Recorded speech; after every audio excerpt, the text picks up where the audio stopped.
नोरमा group, जो सोचता है वो करता है। आपके अपने सपनों का आशियाना।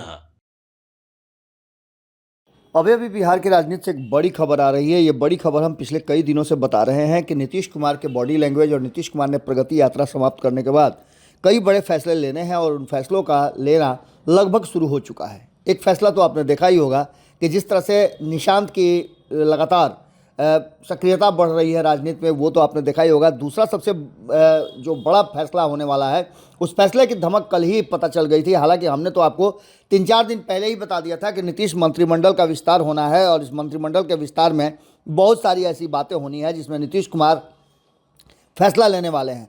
इसके तहत आपको बता दें कि जेपी नड्डा से उनकी कल मुलाकात हुई है और मुलाकात के बाद ये बातें तय हुई है कि नीतीश कुमार मंत्रिमंडल का विस्तार करेंगे और इस विस्तार में नीतीश कुमार प्रगति यात्रा के दौरान जो अनुभव प्राप्त करके आए हैं, जिन क्षेत्रों में विकास हुआ है और जिन क्षेत्रों में विकास नहीं हुआ है, जिन विभागों में विकास हुआ है और जिन मंत्रियों ने बेहतर काम किया है और जिन मंत्रियों ने अपने काम में कोताही की है, ये सारा डाटा जो है तैयार करके नीतीश कुमार ने रख लिया है।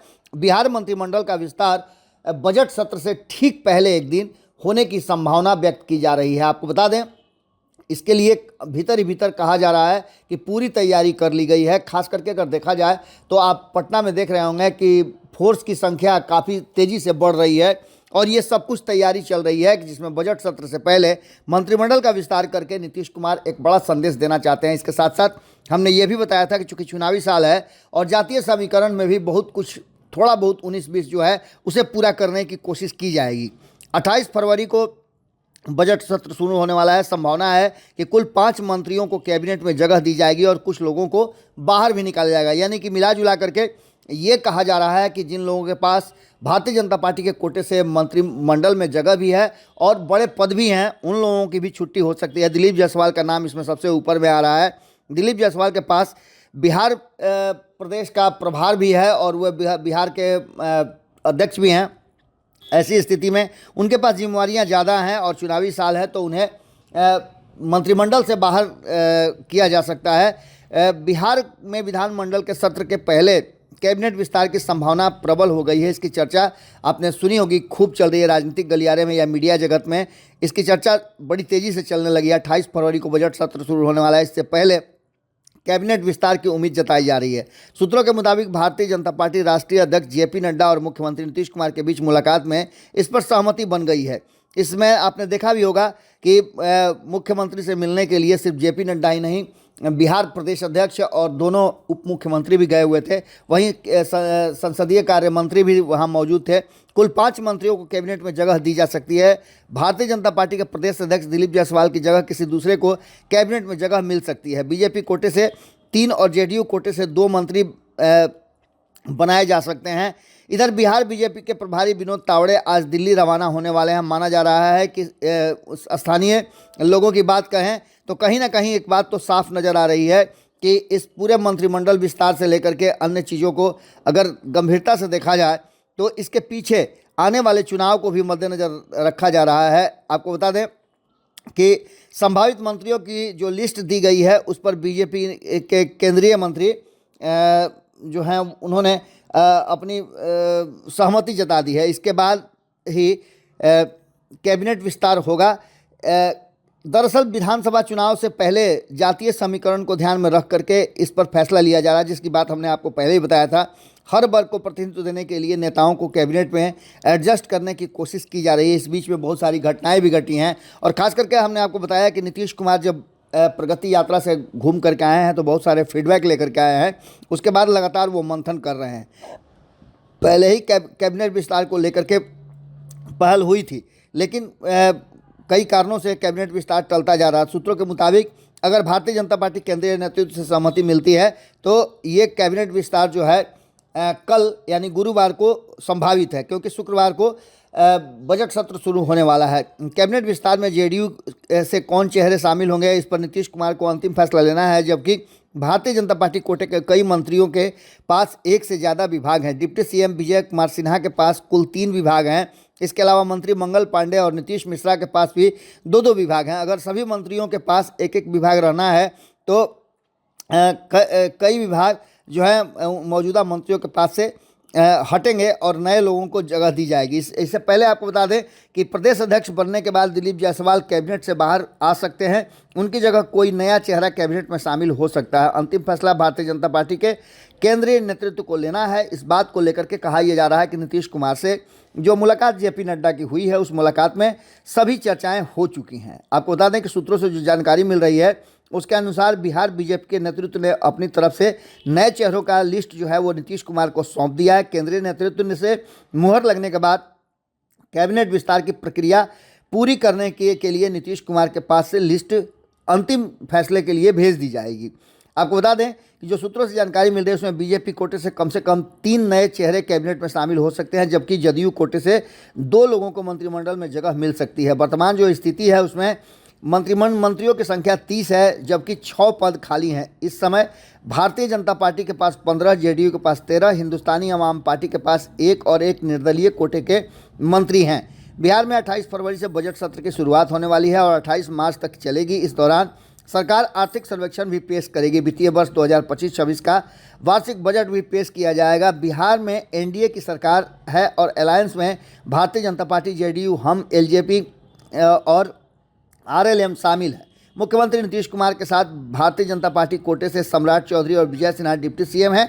बिहार में बीजेपी के 80 विधायक हैं और जेडीयू के 44 विधायक हैं।